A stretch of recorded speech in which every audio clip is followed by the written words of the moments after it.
And we are live.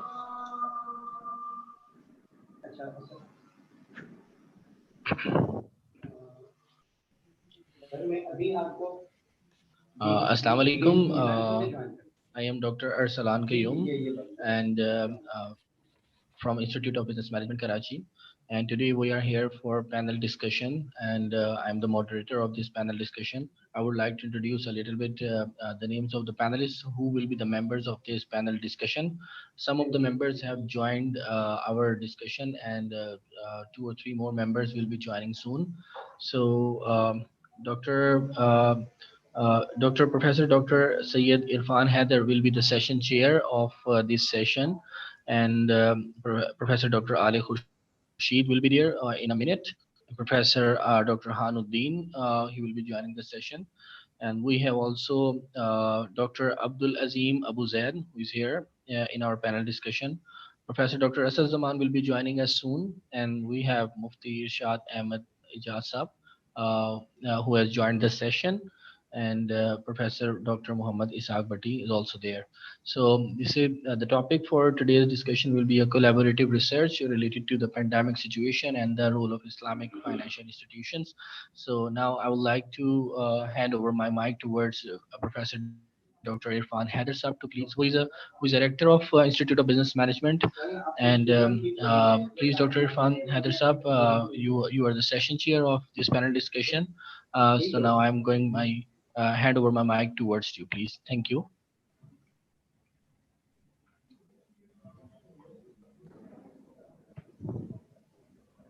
Assalamu alaikum, Dr. Saab, Irfan Saab, Dr. Asad Saab.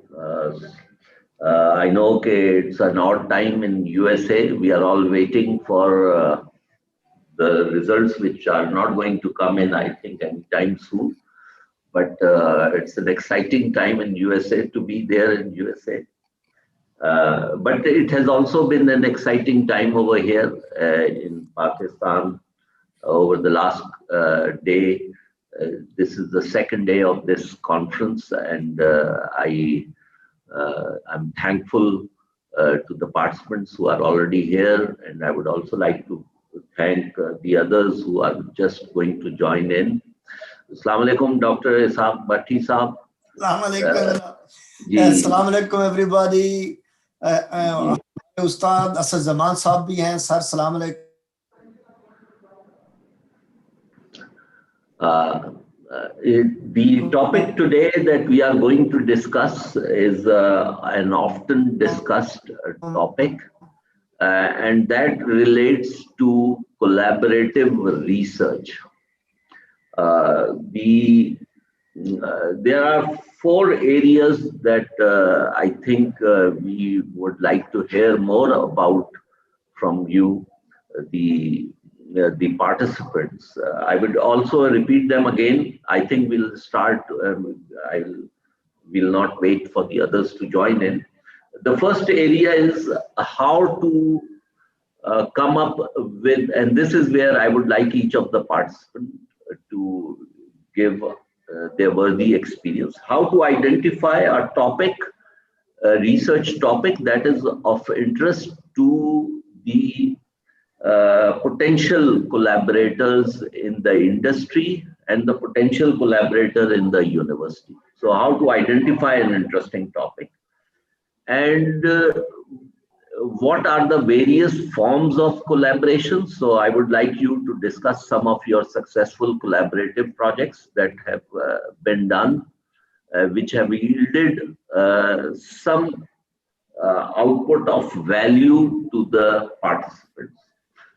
The concern of the researchers from the university side basically is that the students want to get their PhD quickly. The faculty needs to publish a paper quickly. They have their own deadlines. But how do we gel in some interesting collaborations, and how can we make them a part of a bigger project so that the research continues, even though the faculty and the student, even though the student may have moved on. So these are the 3 or 4 areas, how to identify what types of topics are interesting for corporates, what type of topics are interesting for the university, and what types of values that can be generated, and what are the various forms of collaboration. So I would like to start from Dr. Asad Zaman, if you will please, because of your vast experience, so we would like to hear about some successful examples of collaborative research that you have come across. All right.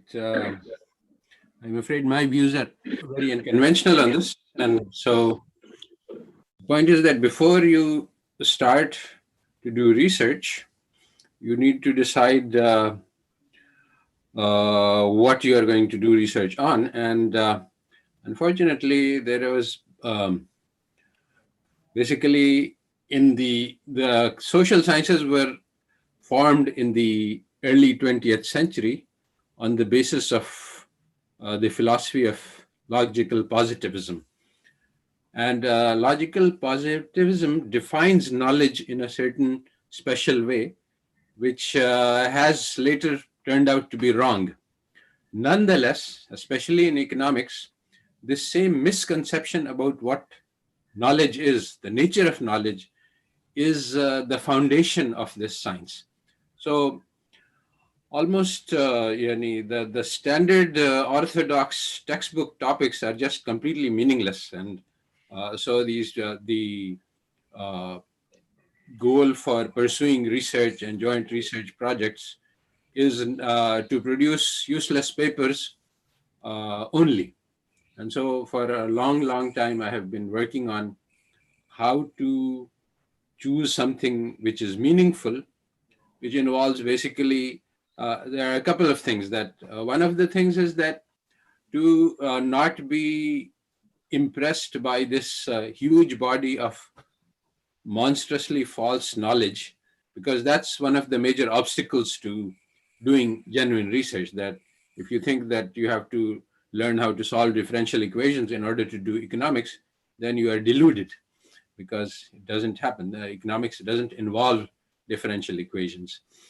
And so, unfortunately, because people think that and people follow the mathematical lines, which have been laid out very clearly, and that's, so then they are unable to, because typically our researchers don't have the training required to follow the most advanced research.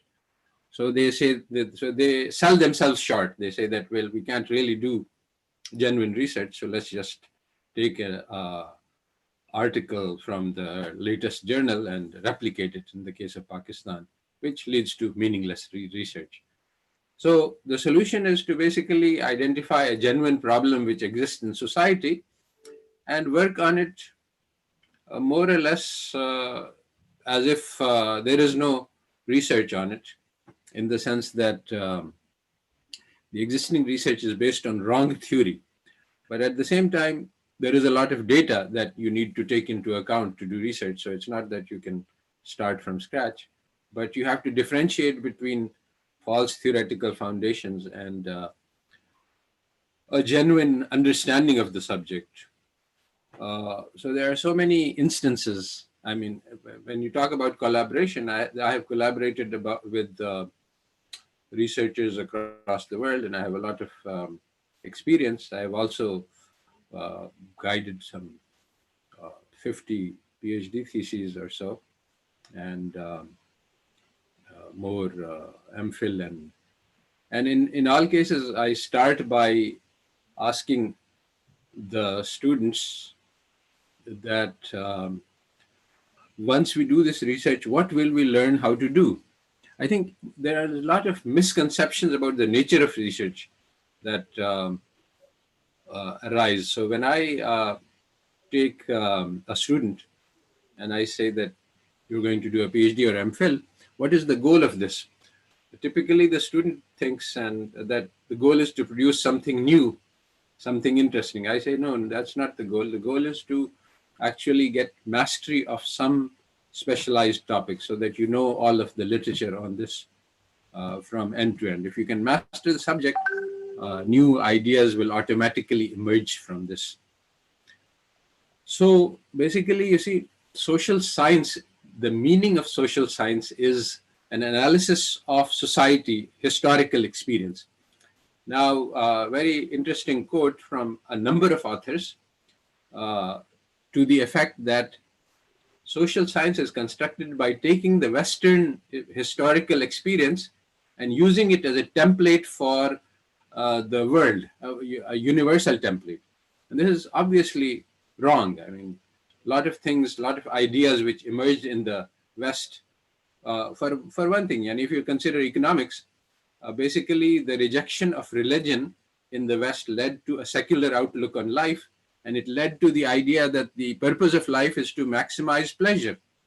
And that is at the heart of economics. The rational model of rational behavior says that everyone maximizes the pleasure for this life. And this is supposed to be a positive theory, when in fact it is not a positive theory, and it is not descriptive. It is a normative principle. So there is massive confusion that reigns. Dr. If I may interject, Sure. Can you give us an example of a research where the three things are there? It addresses a genuine problem, and the researcher identified some misconception in there and proposed. So, and the example needs to be such which could be understandable by, say, Irfan Saab from Bank Islami, and maybe Mufti Ishaq Saab. Sure, I think that let's look at the specific example so that we can help the people who are actually listening, some of the faculty members, to identify some type of problems that are really worthy of working. Well, I have been working recently in the area of macro, which needs to be studied from scratch, in the sense that the dominant macro theories are completely wrong. They start by assuming that money is neutral, and this is simply wrong, because money is the driver of the economy. And so the idea that money is neutral in the long run is just false. And if it's the real business cycle model, it says money is neutral in the short and long run, and that's completely false. So the point is that actually there are alternatives available. The fact is that one of the major blunders made in the trajectory of social science in the West was the whole idea of the word science displays that blunder. And that blunder is that you are looking for universal laws, and therefore these laws must be valid throughout history. So what that means is that the economic theorists don't study history. And if you want to understand money, then you have to understand the history of the evolution of money and debt. And so that's the starting point, that, okay, you look at how, what happened to the gold standard, what happened in World War I, and how that led to the collapse of the gold standard. Then there was an interregnum between World War I and World War II, in which there were different kinds of, basically, there was not enough gold in the central banks because it had all been spent during the war to sustain a gold standard. So some alternatives emerged, and these had unexpected behaviors. And so in World War II, the Bretton Woods system, it became clear that gold standard could not be sustained. So in Bretton Woods, a new system emerged, which was based on dollar exchange standard. And in 1971, when Nixon abandoned the gold backing for the dollar, this led to the current system of floating exchange rates. Now, the characteristics of floating exchange rates are radically different from the characteristics of the gold standard. Our theory is based on gold standard money, but we are living in a world of floating exchange rates where money is fiat only. So Dr. Saab, iske andar, I would, if we look at this particular problem, how will we interest, say, Bank Islami to fund what part of this research? What is of interest to them, and for an academician like Dr. Ali Khorshid, who has just joined in. Thank you, Dr. Saab, for joining in from University of London University. So, Irfan Saab, iske andar se what point will be of interest to you? Here we are discussing, for the benefit of Dr. Ali Khorshid, we are discussing how to come up with an interesting problem, a genuine problem in which a stakeholder from the industry would be willing to participate in that research, or maybe another university would like to participate in this research. And how would we actually measure the value of that collaboration? Irfan Saab, इसमें से क्या चीज आपको महसूस हो रही है? मतलब, can you? And dear participants, Assalamu alaikum. First of all, I would like to thank IoBM for giving me this opportunity to share something in this valuable panel discussion. Since I am a practitioner, not a researcher, therefore I would describe things very crisp. And in my view, it has been observed that majority of our local research are carried out in front of PCs and laptops. Our researchers don't go directly in the market and gather unfiltered information. And in this fast-moving, dynamic changing world, and we need to identify the social behavior, the social pattern, and their saving and consumption habits of the consumer. So we need to, first of all, we collaborate to identify the problems through which we can get benefit, both from researcher and practitioners or bankers as well. So the pinpoint, the issue is what are the ways of collaboration in research side. I think we need to establish knowledge transfer partnership between the stakeholders. So it may be B2B or business to business, banker to business, and bank with the universities, so that the research topics could be identified. And we need to identify, we have a lot of problems. We have a lot of things which I think we need to understand that are... Could you explain, give me an example of a problem on which you would like to collaborate with a researcher in a university? I think we need to find out whether micro and small, since the topic is pertaining to micro and small medium enterprises. So we need to find out whether micro and small business entities are ready to pay taxes and contribute in social security fund, so that in return government also could provide them the solution or financial help in the form of financial crisis or in times of financial crisis. We need to identify whether MSMEs want debt-based financing in time of crisis, or would prefer to obtain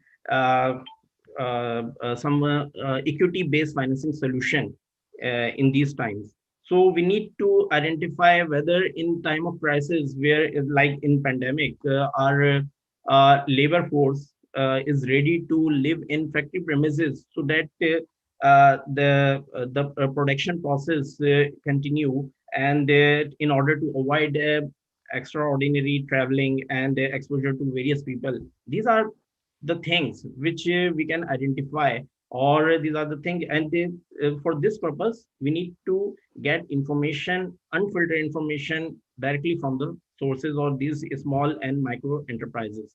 So for this very particular purpose, we need to go in the market and gather the information from but at the moment what research is being carried out in majority of the research is being carried out in front of PCs and laptop, and they are already use the filtered information, and then find out the correlation or regression model using the regression model, and identify things.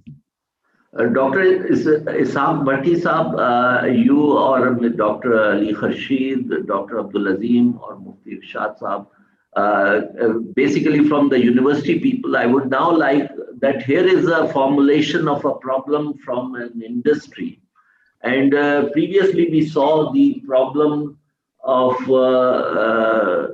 as put forward by Dr. Asad Zaman in the, from a university, and we can see the gap.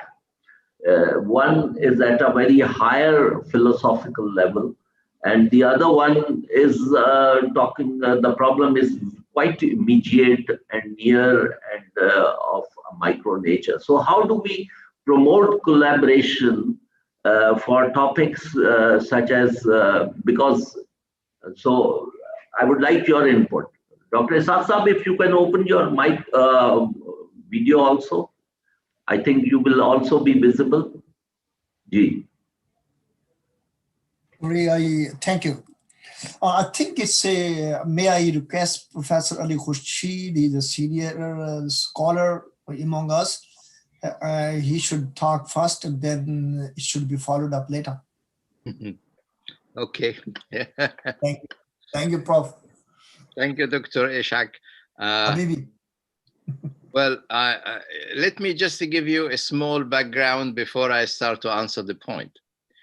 I am here in the UK. And as you know, UK universities are quite local, and quite a number of universities in the UK.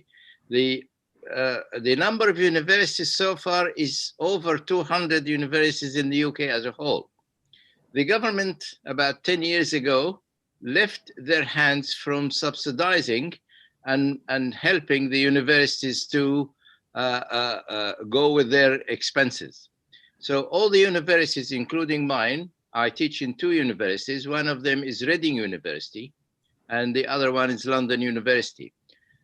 Reading University in particular have no longer been getting any funding from the government. So the university had to rely on its own resources. For the last 5 years, apart from having to cut down the wages for the tutors and the doctors and professors like myself, but they also had to join with the industry to create income. Not because they found out the fees for the students are not enough to cover the costs and expenses of the university.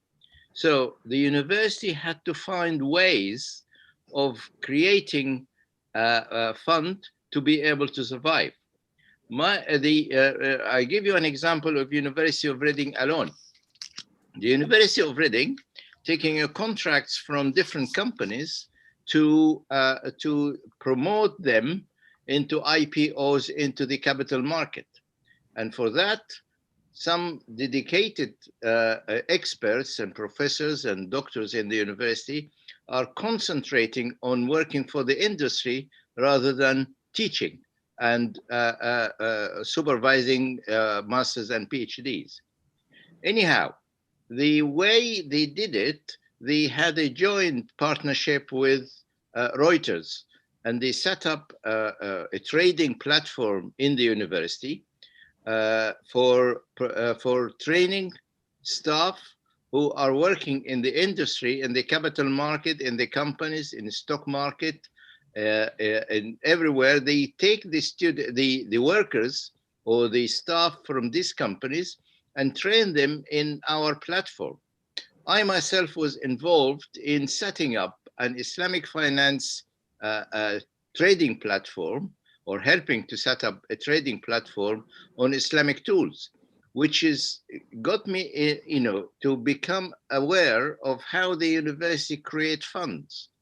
Once we worked out the platform and the training platform for just Islamic tools, they were selling that to different stock markets, like in the Middle East, several. They sold that to China, they sold that to Bangkok, to Nigeria, and they were sending me to some of these countries to train the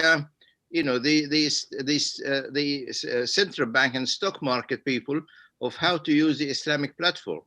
So, by other words, the university had to generate its own fund through working with the industry.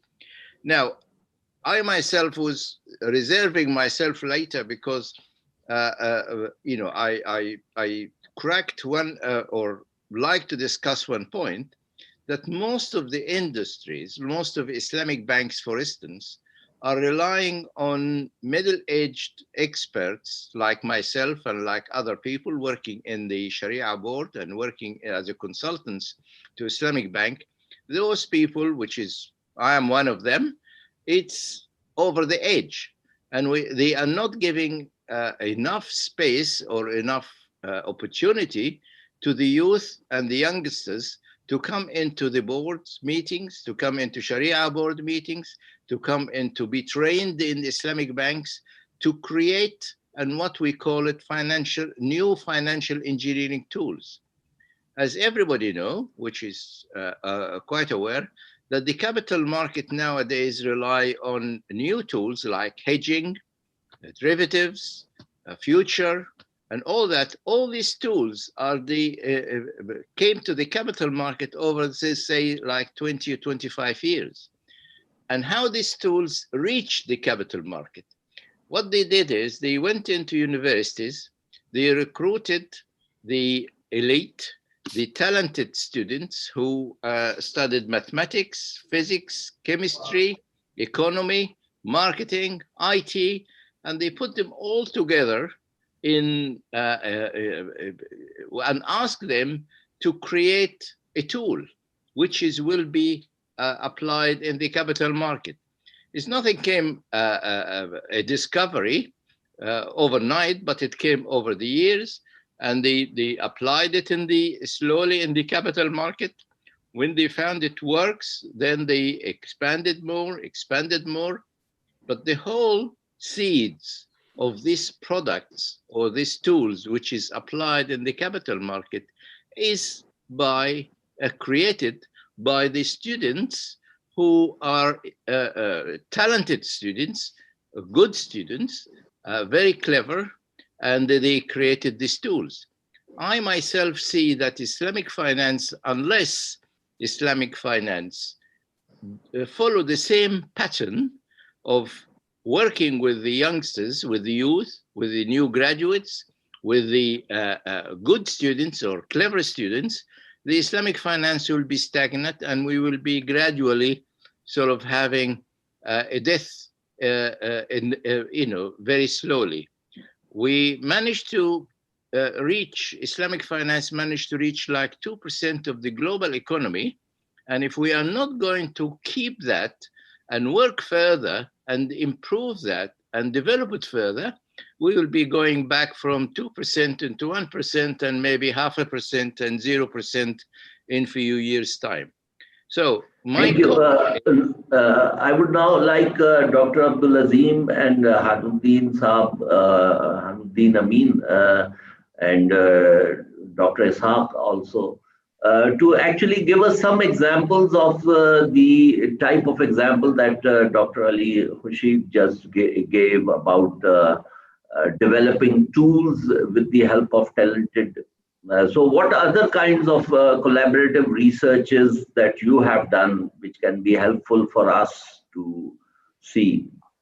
Let me begin before Abdulazeem say anything.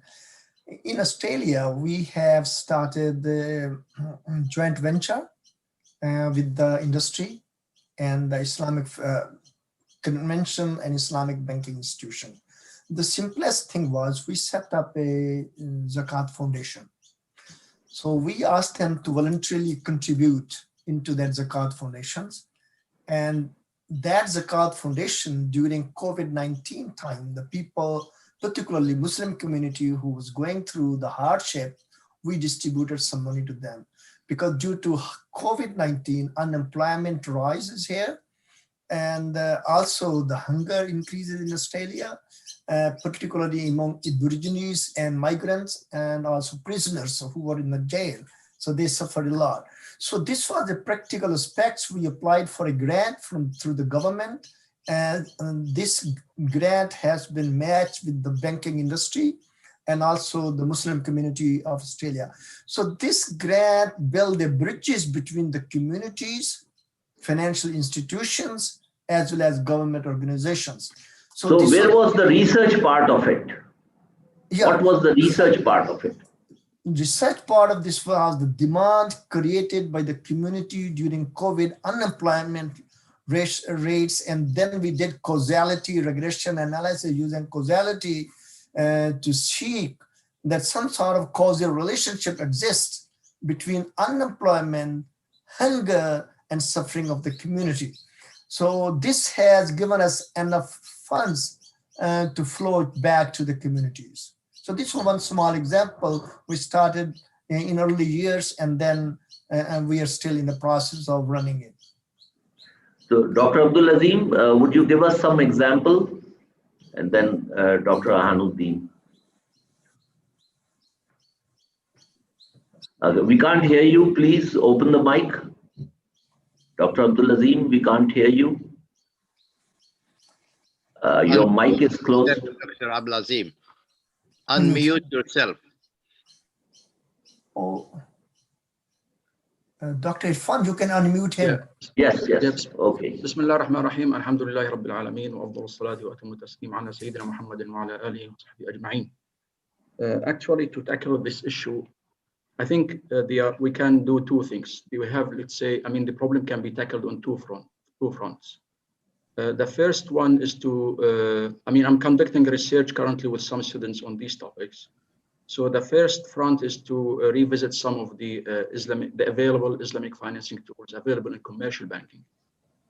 Under Islamic economics, of course, we have two types of financing. We have the commercial financing, the profitable financing, and we have the non-for-profit financing. So far, what has been existing so far is only the commercial financing, which is the Islamic banking. Islamic banking, of course, are using different financing tools. Some of them could be useful to address the current situation, but it has to be, I mean, revisited in terms of, let's say, leniency in providing finance and in terms of profit loss sharing. Of course, we know that musharaka, mudaraba, of course, these are profit loss sharings, but unfortunately, they are very rarely implemented. And of course, the advantage of profit loss sharing is that, let's say, the one who gets the finance will share the loss, if any, with the financier. So he will not have to pay fixed what we call profits to the capital. The loan itself or the financing will not be guaranteed, and the return over the financing will not be guaranteed.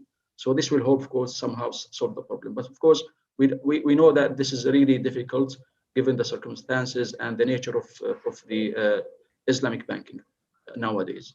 Now, the other front, of course, is the non-for-profit financing. Here, we have, under Islamic economics, of course, if we apply the Islamic finance in general, in its totality, of course, we'll have this non-for-profit financing. We will be having the Qard Hasan institution, for example, whose source can come from the public treasury, can come from the waqf, can come from the zakah. I mean, the taxable money, because not all money is taxable, as we know. So from the taxable money, from the taxes, from the public treasury, from the nation resources. So we can set up, let's say, a Qard Hasan institution that will be addressing the current situation by providing, let's say, fast money to those who are to the SMEs that are really in need nowadays. And the preference can be on the basis of, for example, the significance of this SME, its contribution, let's say, to the development of the economy, and let's say whether, let's say, it applies policies that are in line with the environment. So the Qard Hasan institutions, let's say, can generate income from zakah or from the government, and they can charge only the cost of the loan itself. So only, I mean, the amounts that will cover the expenses of the operations of these institutions. And of course, this will be acceptable to the Sharia, because if you charge only the expenses of the loan, of course, that will be accepted. And they can demand, of course, and collect securities, because this is their right. And this is, of course, we know that now most of the Western countries have done so. For example, in Canada, in America, they are giving Qard Hasan, like it's somehow Qard Hasan, because they are charging only 1% over 2 years, and if the loan is repaid within 2 years, or even below the deadline, then even the interest will be waived. So Qard Hasan is the quick, fast, practical solution to the problem. But unfortunately, we still don't have these Islamic institutions that will be possibly able to give Qard Hasan to institutions. But this is workable. I mean, this is workable. We can use waqf. We can set up an institution that will be that's, let's say, income being generated, let's say, from sadaqah, from waqf, and it can be also, it can charge, as I said, it can charge some expenses, the actual expenses, but of course these expenses have to be reasonable, and of course, I mean, this is what we call the potential of Islamic finance, which has not implemented so far. When we say Islamic finance, of course, it's more general than the commercial financing. Islamic finance is partly non-for-profit financing, and it existed across the Islamic history. The state used to loan, let's say, people who were in need. But unfortunately, we are now having only the commercial banking, and we blame the commercial banking for not providing Qard Hasan. Of course, they cannot do it. This is not their. I mean, that is not their what we call. It's not. They were not set up for this particular service, which is providing, let's say, donations to the public. Rather, they're commercial banking, and they're responsible, of course, for the deposits money. So the solution under Islamic finance, there is a solution.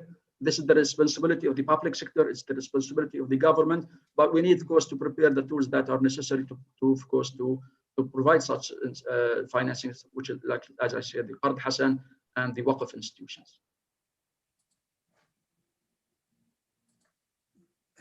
Unmute yourself. Dr. Irfan, unmute yourself. Dr. Hanudin, would you like to now? I just want to share what Aziz was saying. May I be permitted, Dr. Irfan, to share a couple of things with you? Yes, please. See, what Dr. Abdulazeem was saying about Qard Hasan, I share with you one of the screen which says, if you can see that, which says no interest loan scheme. Can you see that? And yes. What is we got in Australia $33.3 million from the Australian government, but most of the funds come from the National Australia Bank.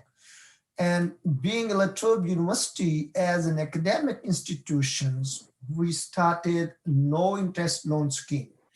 But Good and Shepherd is a Christian institution. They charge interest. We said, as a Muslim, we don't believe on interest.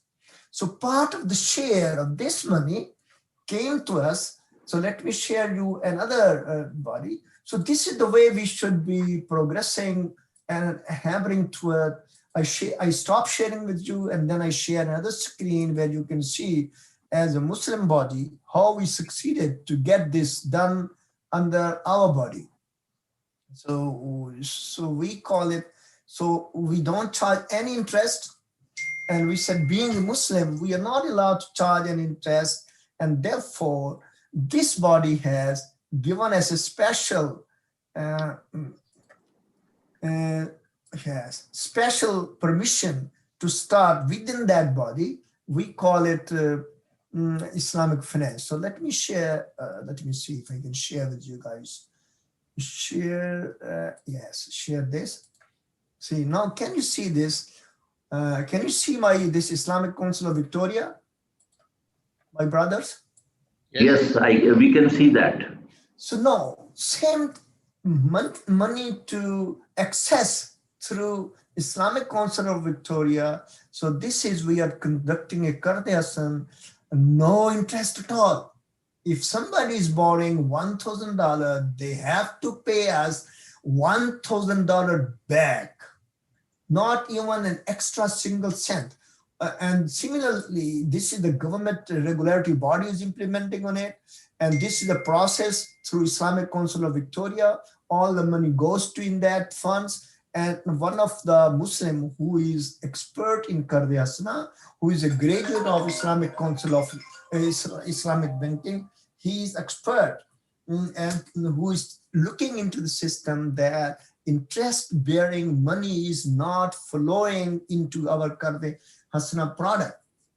And there is no application fees. If somebody is in trouble and he can, so here you can see our, you can see application process.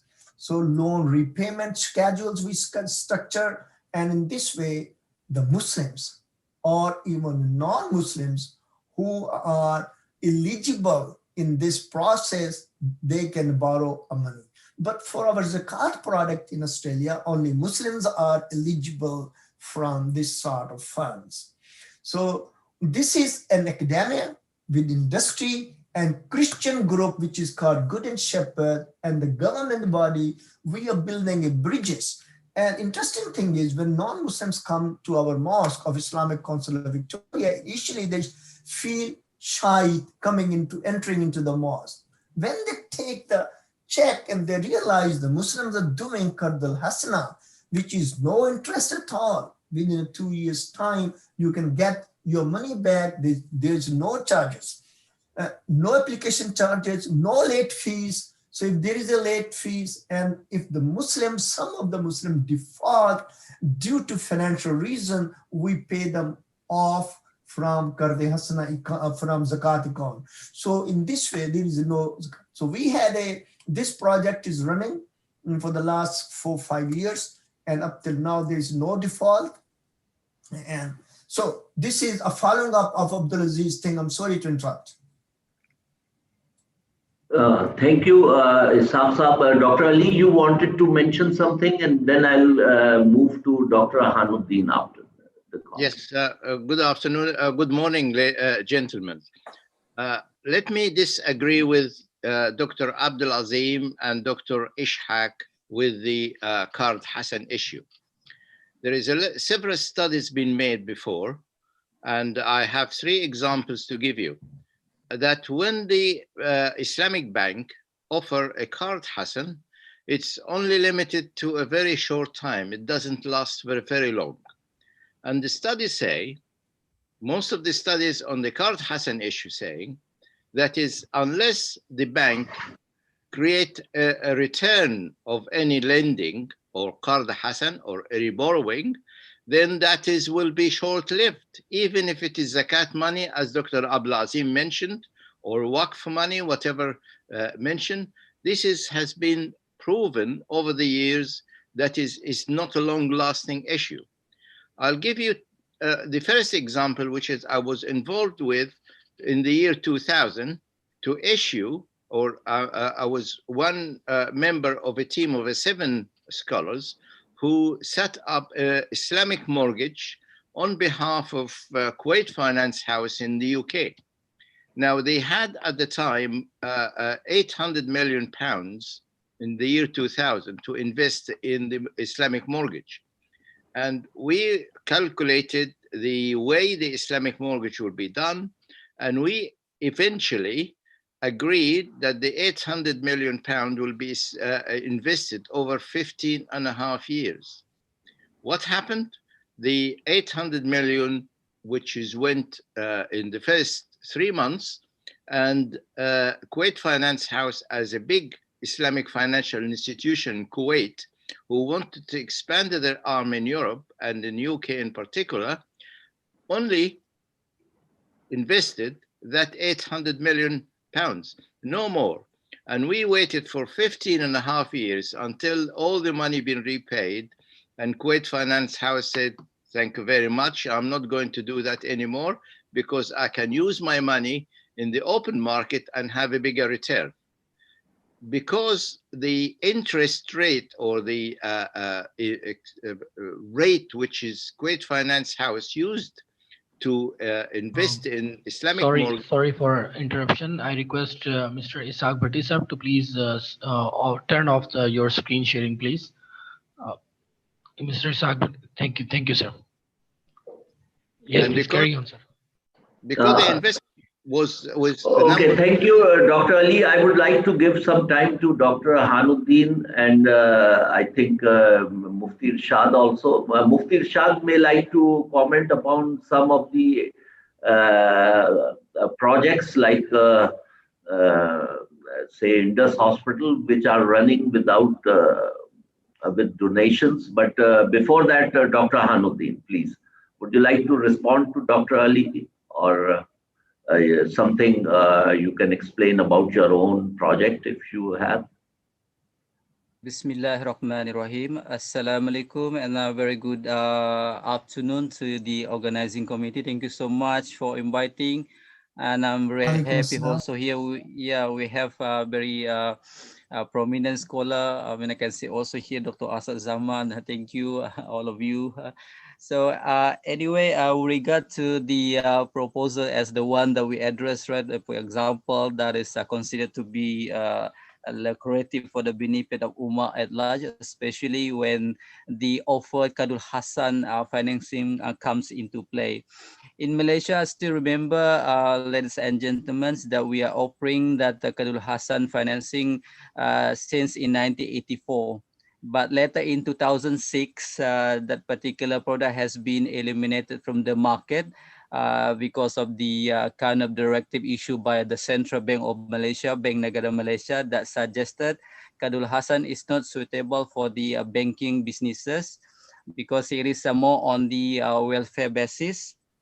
And because of that, I do believe that many state government today, especially in Malaysia, for example, in Johor, for example, in Terengganu, they are offering Qardul Hasan, especially for the benefit of needy as well as poor people.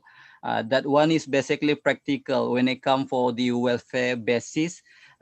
Should the state government is offering Qardul Hasan, but it's not offered at the level of the banking institution because it is not practical for generating profit to a certain extent. It is basically already done, concluded by the first Islamic bank in Malaysia, right? Bank Islam Malaysia Berhad. They're only offering that Qardul Hasan up to 2006, but later there is no such offer.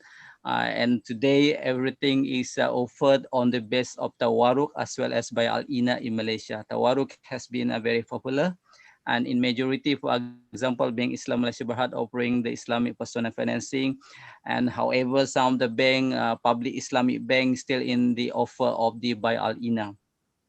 Okay, that will be a kind of response that I can suggest to the rest of my beloved prominent mentor whatsoever here, right? Thank you so much.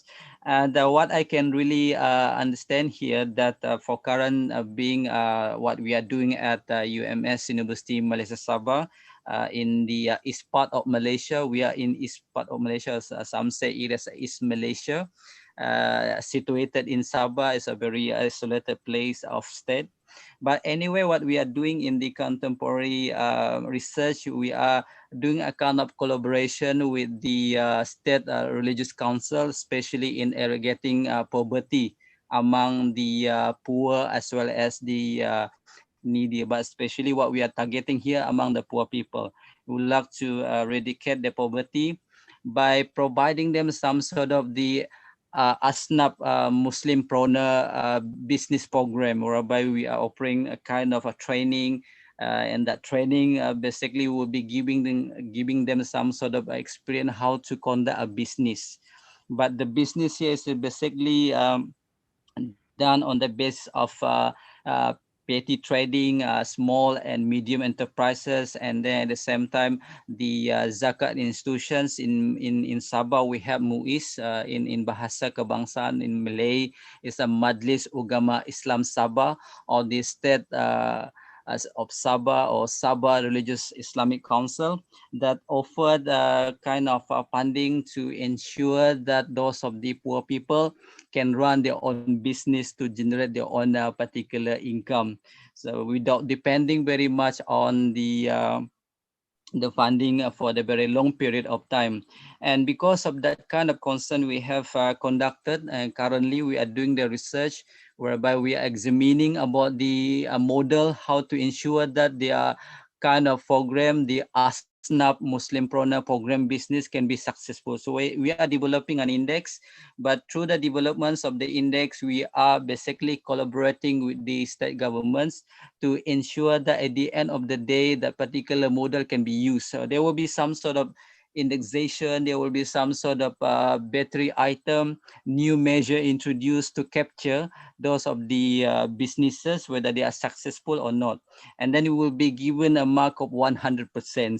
And then how do we try to identify this kind of project? Basically, we have a kind of collaborative approach. We are employing the constructivism paradigm of inquiry, in which those of the Sharia scholar, at least about 5 Sharia scholar, are invited to review our battery item before it can be concluded, before it can be shaped into a very proper battery item to be used in order to evaluate whether the business conducted by the ASNAP or the Mustahik is successful or not.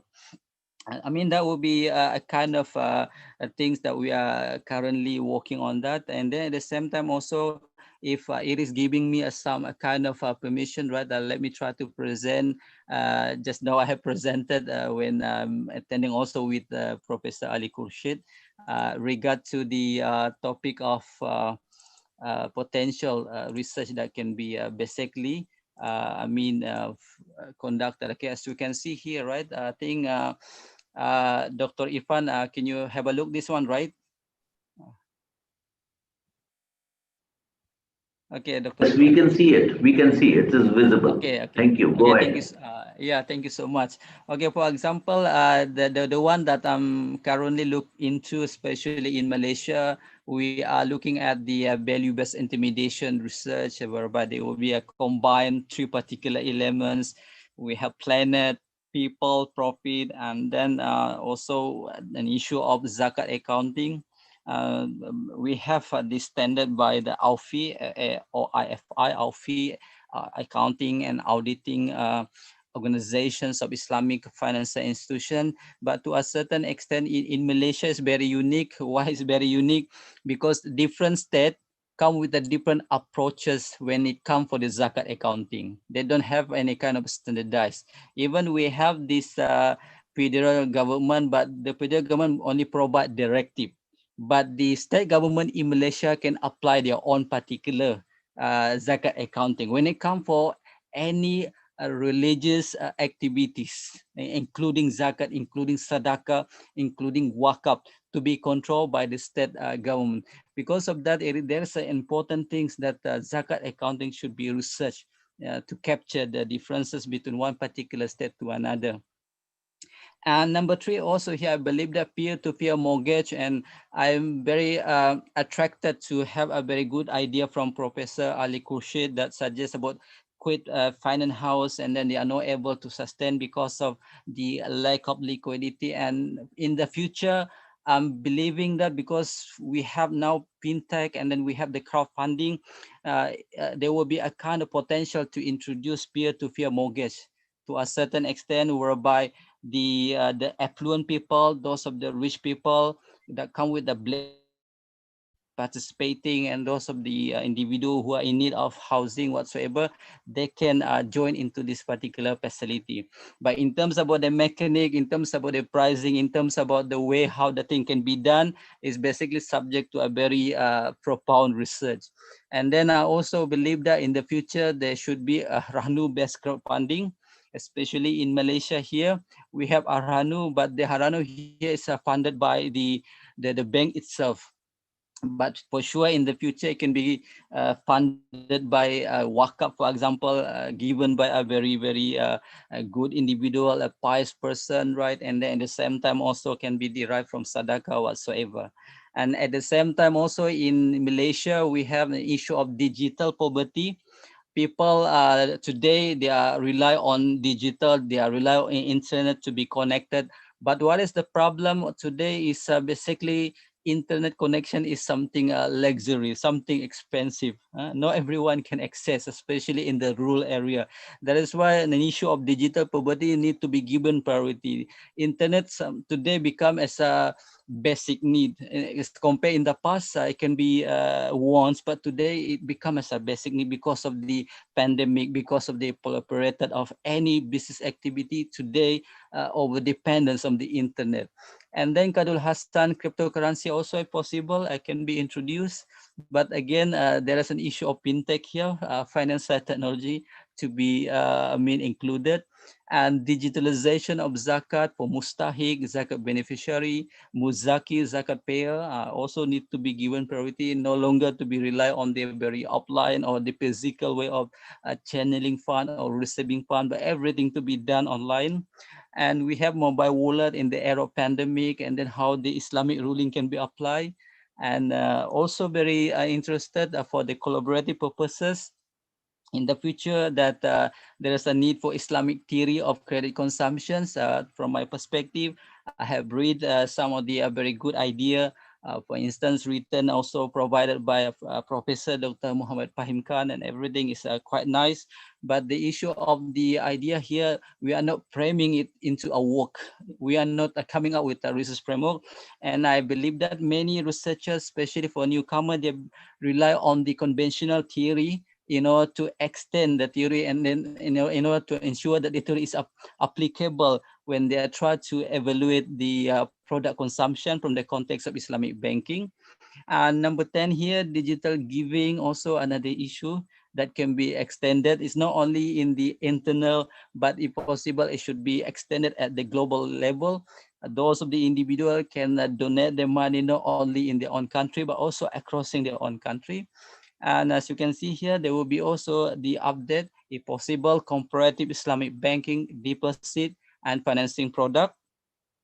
And more importantly, today people are looking at the multiple currencies, especially about Islamic personal financing, which means that the financing product, even it is offered by the local bank of Malaysia, but to a certain extent, they are offering multiple currency, for instance, dollar, for instance, the Indonesian rupiah whatsoever to a certain extent. So this is a kind of perspective that I would like to share and convey. But in terms about research that I'm currently doing is about zakat, and then how the zakat can improve those of the asnaf. And when we are trying to improving the asnaf welfare, we are using an approach of business. So in my current research, I'm basically introducing a new terms to be called as asnaf-preneur, whereby the asnaf become as a independent because of doing business, become as a business person, become as a petty trader, to ensure they can sustain for the long run. A kind of paradigm of thought. I think that's all from my sharing part. Thank Dr. you, Irfan, Dr. Hanudin. Thank you very much. I think an interesting point that has been raised initially when you mentioned that in Malaysia, they stopped giving Qard Hasan after 2006. But many of the things that you have mentioned in this slide are welfare oriented. Mufti Irshad Sahab, now I will come to you, and then later on to Asad Zaman Sahab. Can we divorce, can we separate Islamic finance and banking from welfare? Bismillahirrahmanirrahim. I think we should divide the area of research into three categories. The first is, I can say that the first type of research related to academic and pure philosophical topic, as raised by Honorable Dr. Asad Zaman Sahab, and many topics related to strategic level studies, which are primarily of philosophical nature, like the discussion on paper currency and this type of system. Second part of the research belong to social and welfare institutionalization of available concepts in Islamic finance, like waqf, like distribution of zakat, the capital investment of zakat. And the third very important area is economic growth and entrepreneurial development of Islamic countries or Islamic system. So I think we should distribute between two things. We are generally focusing on the areas, for example, we are discussing on development of microfinance institution and development of zakat institution and development of waqf and also Qarz Hasan institution, which is a good development and it is required in countries, especially like Pakistan, where the poverty is very high. And the second part, which is also very important, is development of economic and financial institution which participate in economic growth of the country. So Islamic banks are generally now focusing on, number one, because they are in inception stage and they are going from inception to growth, they are developing to strengthen themselves because the penetration ratio in Pakistan is not more than 17%. So it means that the dominant banking system is 83 or 84% is conventional banking system. Any person, any institution, any business institution that want to take financing on Islamic ground, they are not able to take financing except from 15 to 17% of the available system. So we need to develop an ecosystem for Islamic finance so that the entrepreneurial and other economic and financial development can be achieved. For example, in Pakistan, there is a focus on Islamization of banking system more. But as far as the capital market is concerned, there is very low attention on development of capital market and also institution related to capital market, like the development of mercantile exchange and organized sector of the buying and selling of the commodities and synchronization between institutions who are involved in the real trade and Islamic financial system. So there is a lack of legislation also. So basic conducive environment, basic platform, basic legal developments are not there. So these are areas where we can collaborate for research. For example, one of the very important topic now we are discussing in our that there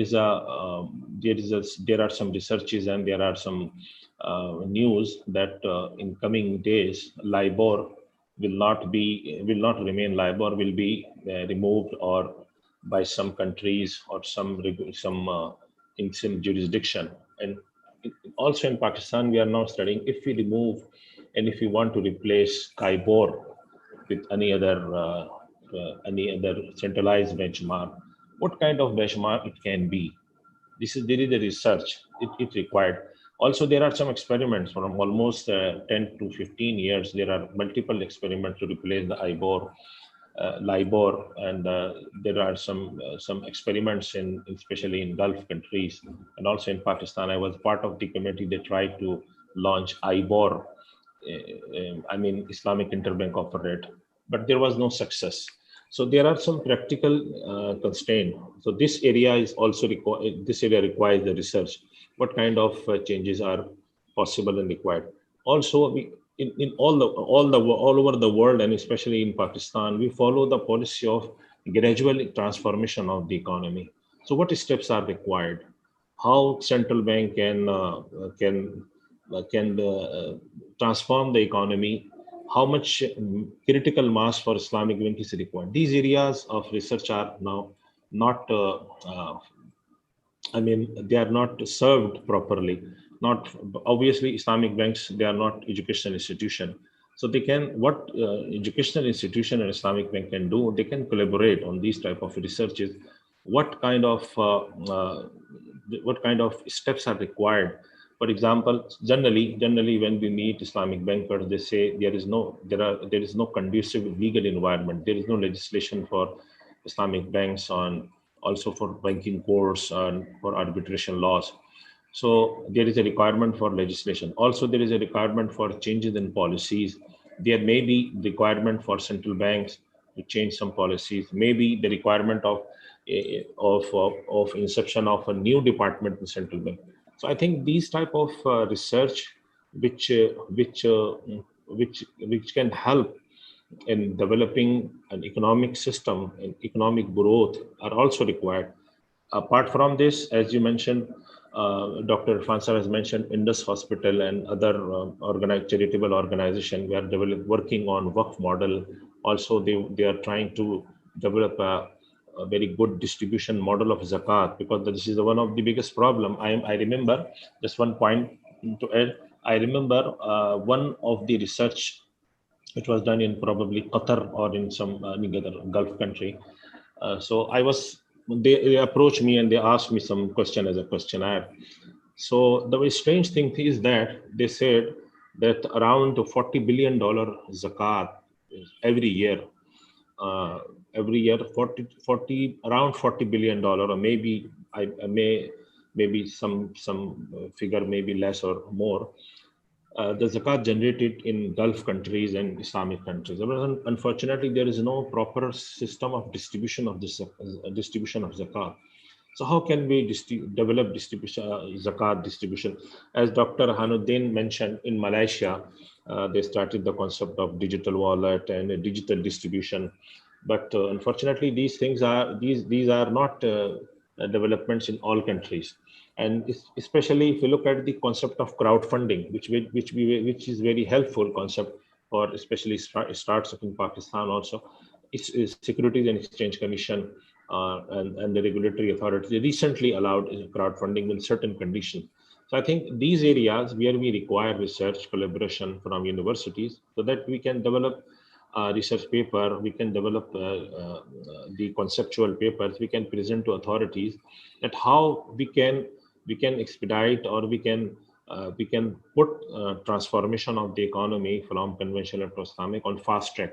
And countries like Pakistan also require some socio-economic instrument like waqf, zakat, microfinance, and fortunately we have very good institutions in Pakistan. For example, Dr. Ukhuwat Foundation by Dr. Amjad Saqib, it's a very big institution for Qard Hasan. And similarly, some other microfinance institutions which are working for providing microfinance on Islamic basis. So these areas we can collaborate research.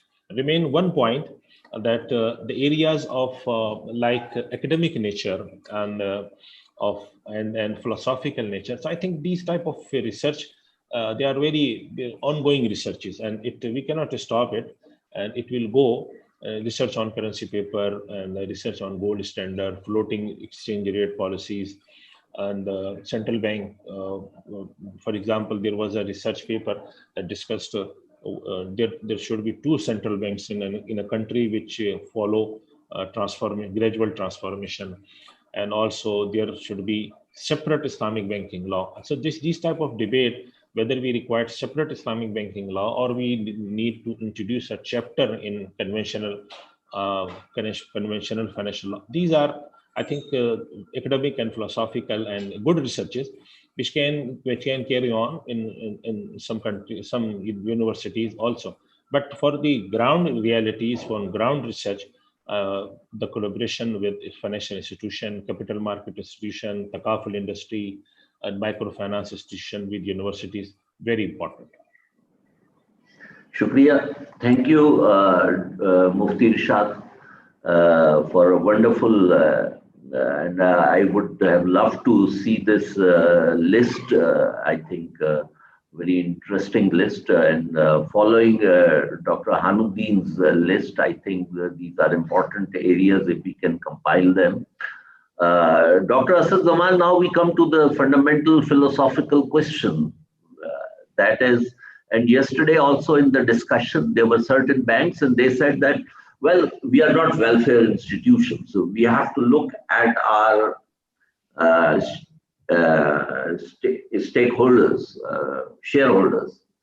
So can we envision an Islamic finance and economic systems which are based on social welfare?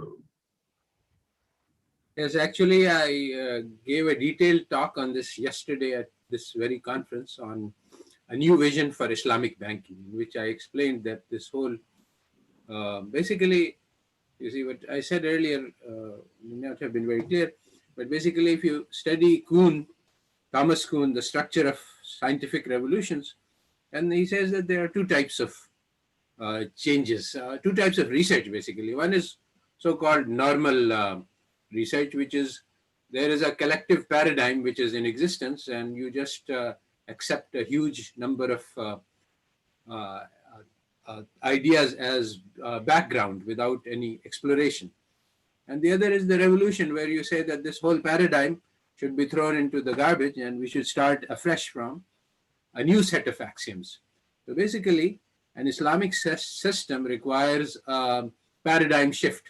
It cannot be tacked on to current capitalist models. And that's why we see all of these huge problems and contradictions and difficulties. Because if you're saying that, okay, let's do research within the existing paradigm, so you just take whatever is there as reality and say we are practical people, we just accept what is there.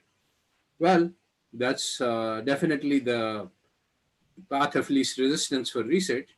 But what if this paradigm, basically, if you study how this paradigm emerged in the West, you find that there was a great transformation. The transformation was from cooperation-based society to competition. It was from social responsibility to individualism, and it was from generosity to greed. So the fundamental paradigms under which an Islamic society emerges are entirely different from those of the capitalist system. So the pursuit of pleasure and profit and luxury, this came into existence when the secular faith, when basically Christianity was denied. And so this led to a new goal. So basically of our life. So the issue is if we want to, I was talking basically about the necessity for making a paradigm shift. And that requires an entirely different type of research from research which accepts all of the fundamental axioms of capitalism as given, and then says, okay, what can we do which is Islamic within this framework? So this is the issue. And all of my research is directed towards how we can make a shift in paradigm.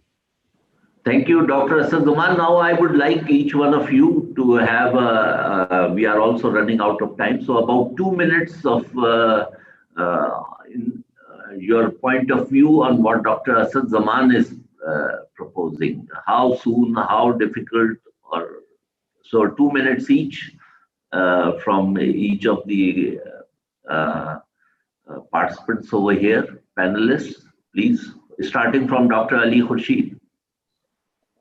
Well, I like the question which you asked earlier, which is basically how can universities cooperate with the market or the conventional companies to be able to lift up or bring the industry into the academics, which is, from what I hear from all the distinguished speakers, that is one of which is we need to find out, and myself very passionate about it, how the zakat money and the waqf money, how can be invested? Is it better to be invested in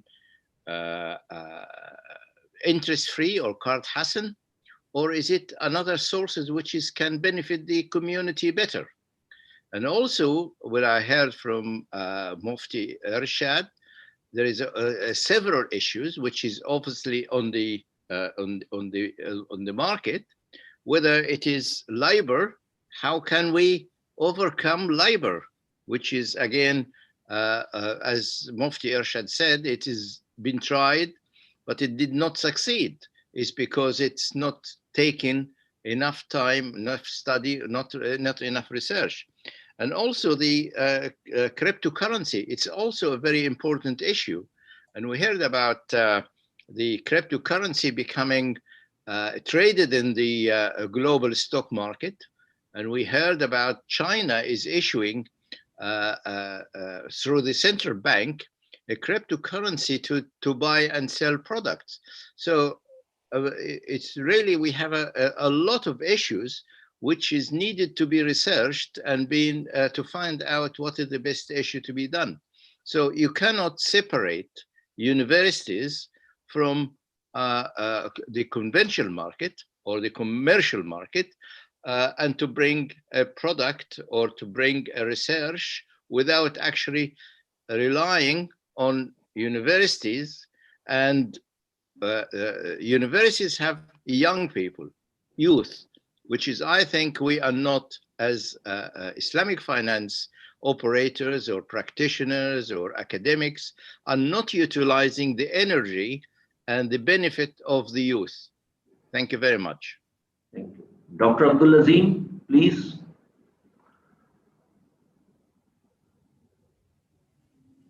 Yes, Bismillahirrahmanirrahim. I would say that Islamic economics has the solutions to all problems, all financial crises, all problems. But of course, we need to work on the tools. The commercial financing cannot be blamed for not playing a role in this particular field, because this is not the nature of commercial financing. So there is a chance, of course, for in the non-for-profit financing, but this non-profit financing has its own challenges. Challenges like, let's say, the sustainability of the income, from which, of course, to support those in need. I'm talking about SMEs in particular. So, for example, zakah. For zakah, we know that not all money are taxable by the government. For example, the government in the countries where the government, let's say, tackles the issue of collecting the zakat, the government cannot, because the most significant part of zakah is the cash money.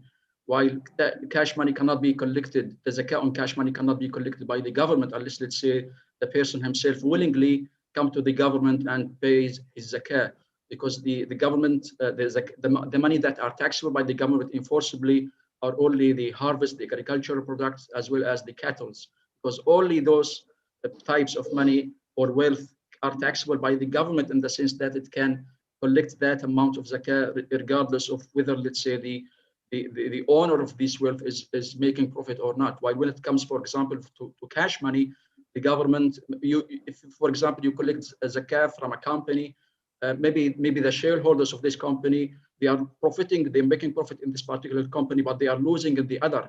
So ultimately, they will not have to pay zakat. So from Sharia point of view, as a government, you can collect zakat only from certain wealth, like let's say agricultural harvest, as well as the cattle, for example. Now, another, of course, problem is the challenges, the waqf, whether, let's say, it's acceptable to the Sharia, for example, to make cash waqf. Of course, this issue is debatable, but according to some schools, of course, they allow it. So there are certain challenges. The point is that there are certain challenges, of course, facing any solution to the problem, but they are workable, of course, under Islamic economy and Islamic financial law in general. So there is a solution, but we have to, of course, to implement Islamic economics in full, not in part. And so far, we have implementing only Islamic economics in one particular field, which is commercial banking, which has its own controversies. Thank you very much. Thank you. Now, Dr. Hanudin, please. Okay, Bismillahirrahmanirrahim. Thank you so much, Dr. Irfan, for the invitations, for allowing me to speak up something about 2 minutes. So anyway, when we are talking about the research, I believe that as addressed by Professor Asad Zaman, I am very attracted to the idea when we are trying to develop something. What is important here, we are looking at to our own paradigm, the Islamic paradigm, rather than relying on the conventional counterpart which has been developed. But to a certain extent also from my perspective, one thing that we can do is developing our own paradigm, especially when it comes for the theoretical and also research framework development, whereby the elements of Tawhidic paradigm as promoted by some of the scholars in the area of Islamic economy can be inculcated.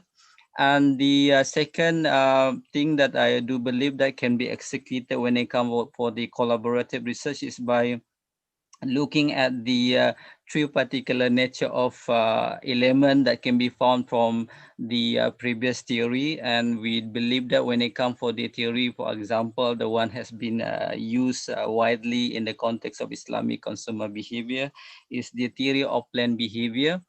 And when we are looking at that theory, what is important, we have to look at the importance of adaptation and reconciliation by putting some sort of so-called the Islamic variable to ensure that there will be the promotions of the Islamizations of the theory. to a certain extent. But I always believe that developing our own paradigm of inquiry, especially when it comes for the Islamic economy, when it comes for the consumer in the context of Islamic banking, will be our first priority. But in order to do so, we need expert. We need individual come with a different kinds of interest and come different energy. For example, by celebrating different generation as promoted by Professor Ali Khorshid, which means that we have a youngster, we have youth who are energetic, and then we have a very talented, well-versed a scholar, for example, the one that we are having here, that will be able to create a masterpiece. I think that's all from my point, Dr. Irfan. Thank you so much. Thank you so much. Thank you. Dr. Hanudin, I would request you to please send that slide to me also, if you would. The email address is there on, on the screen, right? Yeah. Please. Yeah, I will be emailing to you, Dr. Irfan, as soon as possible. And thank you for the interest. Thank you. Mr. Irfan Ahmed, now your turn, please. Actually, as far as the collaborative research is concerned, I would like to highlight things that universities at the moment, nowadays, at present, universities are not approaching us. Students are not coming to us for having or sharing some information or research problems, so that they can identify those particular problems and could contribute something for it. And for social finance perspective, being a commercial bank, Islamic banks can't do financing or extend financing on Qarz Hasan basis, because our depositor are actually providing funds on the basis of Mudarba, and also expect some profit as well as capital protection. So how can we extend financing on Qarz Hasan basis further ahead? But there is a question, there is a need to research or analyze things, that what are the sources from we can get financing on Qarz Hasan basis, or we can obtain funds for Qarz Hasan basis, so that this social problem can also be facilitated, or we can also extend funds further ahead on the basis of Qarz Hasan basis. For that particular purpose, we can also have some other banks, so known as Sadaqat banks or Zakat bank as well. So, but being a commercial bank, Islamic banks can't do these things at the moment. For collaborative purpose or collaborative research purpose, I think we need to have some knowledge transfer partnership with the universities, that every university should have some arrangement or partnership with one or two banks, so that they could get the issue or the research problem from practitioners in order to have some research over it. Thank you. Thank you. Now, Mufti Irshad and Dr. Ishaq. Dr. Ishaq, sir, you first. Dr. Ishaq, please. Ji. Mufti Irshad Sahab or Dr. Ishaq. Whoever can come first. Dr. Sahab, your mic is not, please unmute. Okay, I can take up first. Ji, please. Okay, thank you. See, Professor Asad Zaman's idea of paradigm shift is not a new idea. It has been in the literature, starting from Dr. Shariati, Maududi also talked about it, and Khorshid Ahmed discussed about paradigm shift. It's a pretty old idea, but the problem is, also Masood Alam Chaudhry talked about Tawhidi Ba'as. People are talking, but the problem is, the financial and economic system under post-colonialization became more complex. I have here some of the module Professor Asad Zaman offer on YouTube. So, and also I read some of the books. So the complexity for practitioners and academics is how to overcome this paradigm shift and propose a new model which have an innovation, and it could be structured within and somehow the other existing framework. If we don't structure, we will be facing a tremendous WTO regulation You can see Pakistan is going through FAT issues and few other countries. So I can put back to Professor Asad Zaman, because as he's here, he can further elaborate how his paradigm shift model is different than Dr. Shariati and Maududi and Khorshid Ahmed and the Tawhidi model of Masood Alam Chaudhry, because they talk about it. When it comes to practical, Asad Zaman may know that Japanese government have invested a lot of money bringing all these practitioners and Islamic finance scholars on the ground, to asking them to give us some paradigm shift solution is a practical, but nobody has offered. So it's now 4 years and Japanese government is still open and to practical models. And similarly, my question back to my respectable Professor Asad Zaman is, in the presence of FAT, in the presence of W2I, in the presence of indirect colonialization and financial chains surrounded the Muslim Ummah, how you can see that we can come up with a U-turn and bring a revolutionary changes. We are not so strong, Prof. Asad Zaman, back to.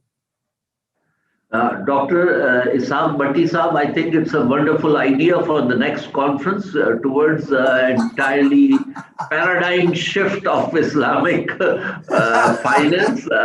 Mufti Irshad, now your last 2 minutes, I think. I agree with the Dr. Ishaq Bhatti Sahab, and I would say 2-3 points on Dr. Asad Zaman Sahab's opinion. The first thing is we accept, as Dr. Ishaq Bhatti Sahab said, that many scholars have presented the idea of paradigm shift. The first thing is paradigm shift. Obviously, this is not a very new idea. The idea is there. And the second thing is there are some differences in detail of the paradigm shift. Might be some detail. Maybe someone thinks that we need paradigm in 10 points, and other things we need a paradigm in 5 points. And third, very important point, which Dr. Bhatti Sahab rightly pointed out, what are the modalities of changing? And also, do we think that without having political power and world political leadership, can we shift?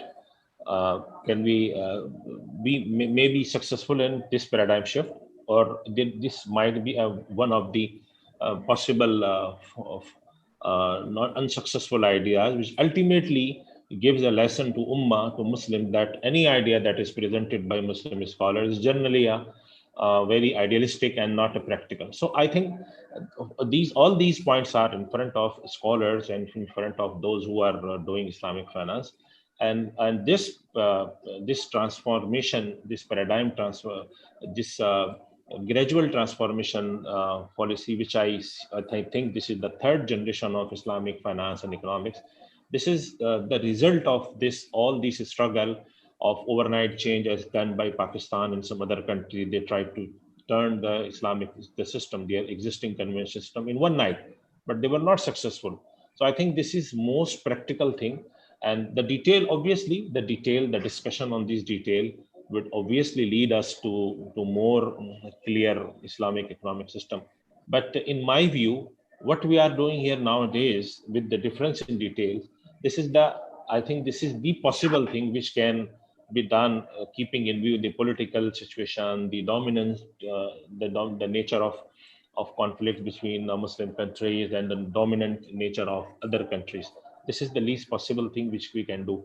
And if we try to shift the paradigm on the basis of these changes, I think we may be successful in 10 or 20 or maybe in 50 years. So thank you, all of you. I think everyone has given their last word. What I feel now, that we have made a great progress, starting from the original ideas proposed by the early workers in research in 1970s and 80s.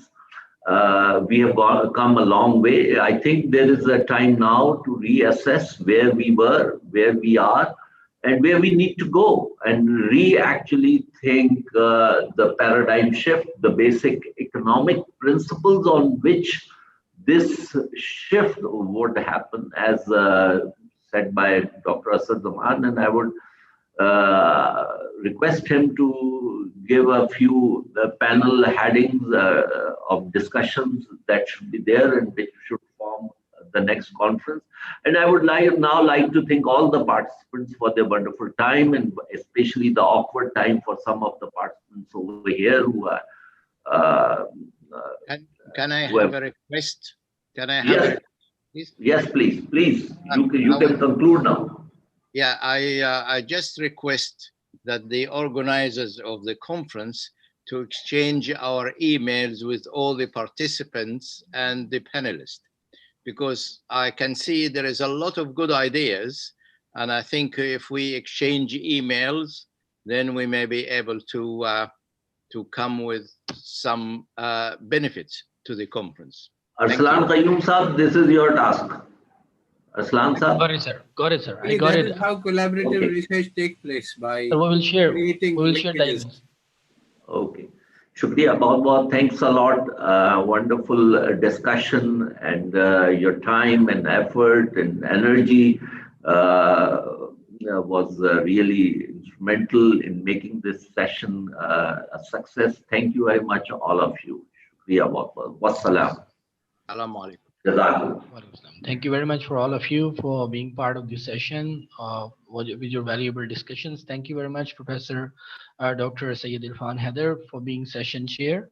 Professor Dr. Ali Khorshid, thank you very much. Professor Dr. Hanudin, Professor Dr. Abdulazeem Abozaid, Professor Dr. Zaman, Irshad Ahmed, and Professor Dr. Ishaq Bhatti. Thank you very much for being part of this session. We will share the emails with you guys, with you people, and this session is being recorded, and the recorded session, the recording will be sent to you on your respected emails. Thank you very much, sir.